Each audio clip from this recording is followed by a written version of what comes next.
no augšējās frēzes faktiski kļūst apakšējā. Tas ļauj mums veikt smalkāku iestatīšanu, veidot sarežģītākus profilus. Būtībā ir jēga iegādāties. Vēl viena frēze. Darbs ar frēzi būtībā var mums ietaupīt arī kādu naudu.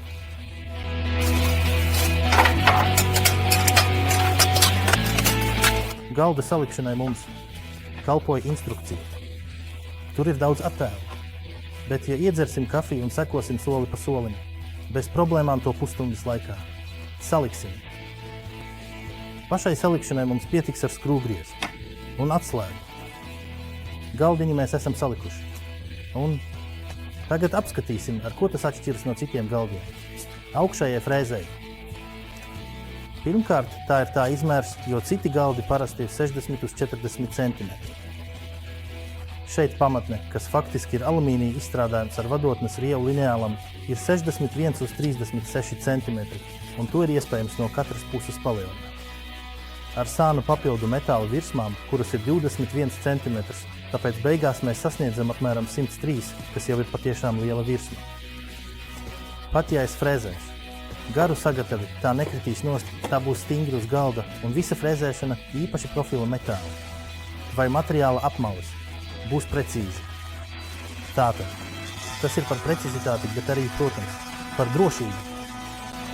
Vēl viena lieta, kas ir noderīga šim galdam, ir frēzes darba instrumenta aizsargs, kas paceļas tikai tad, kad es pievedu materiālu pie pašas frēzes. Tas nozīmē, ka man nav iespējas parastā darbībā tur iebāzt roku. Un darba telpa ir definitīva, ar pleksiglosu, caur kuru es ērti redzu. Frēze labāk nosūc putekļus. Un mums, protams, atkal ir tīra darba telpa.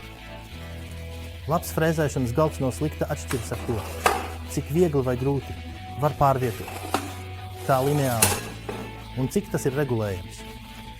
Tas nozīmē, ka, ja mēs šeit iestatām perpendikularitāti un mums ir pietiekami liela frēze, mēs faktiski varam beigās veikt. Arī mazus tapas un salikt mazu rāmi. Šī galda priekšrocība ir arī tā, ka tas ir nedaudz augstāks nekā citi galdi. Tas nozīmē, ka mēs tur varam ievietot lielu jaudīgu frēzi un tad varam atjauties. Būtiski lielākus un sarežģītākus nažus. Ar šādu galdu mēs faktiski varam izveidot profilus, dēļus un rāmjus un, piemēram, varam iegādāties komplektus, kasetes durvīm un izveidot skaistas durvis virtuvē. Frēzes nostiprināšanu šajā galdā veicam caur veidni, kur iepriekš izurbjam un no apakšas nostiprināt. Un tas ir faktiski tāpat kā lielākajā daļā citu galdu. Sānu caurumi kājās ir tādi, ka varam viegli manipulēt, piekļūt frēzei, bet būtībā tas nemaz nav nepieciešams, jo tai ir integrēts slēdzes. Tas nozīmē, ka frēze ir pieslēgta pie tā. Tur ir divas rozetes, viena kontrolē frēzi. Mēs varam to parādīt.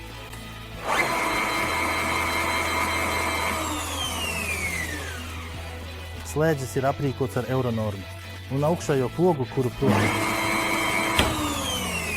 var izslēgt tikai ar piesitienu, ja ir kāda problēma vai kaut kas neizdodas, un mums nav iespējas to ātri izslēgt. Pēc aizmugurējā lineāla noņemšanas frēze ir pieejama tā, lai mēs varētu nomainīt jebkuru nazi, ielikt lielāku skavu un izmantot lielākus nažus. Un, protams, darba atver pēc tam noslēgt. Ar redukcijām. Gadījumā, ja mums ir nepieciešams strādāt ar gultni, tas nozīmē ar atbalsta frēzi, tad mēs varam noņemt visu no galda un varam manipulēt ar materiālu, piemēram, ap sarežģītākiem izgriezumiem vai līkumiem. Visa frēzes funkcija šajā galdā mainās, un no augšējās frēzes tā faktiski kļūst par apakšēju. Stacionāro frēzi, kā tas ir lielajās mašīnās. Tas ļauj mums veikt smalkāku iestatīšanu, veidot sarežģītākus profilus, jo strādājot ar augšējo frēzi, atbalsta virsma parasti ir puse no faktiski pieguļošās virsmas, kas šeit būtiski mainās, materiāls var pilnībā gulēt uz virsmas, bet mēs vienlaikus zaudējam vienu frēzi, kas ir nostiprināta.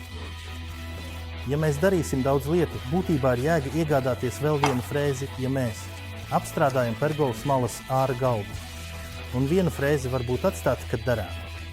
Šīs lietas uz galda Darbs ar frēzi būtībā var mums ietaupīt arī kādu naudu.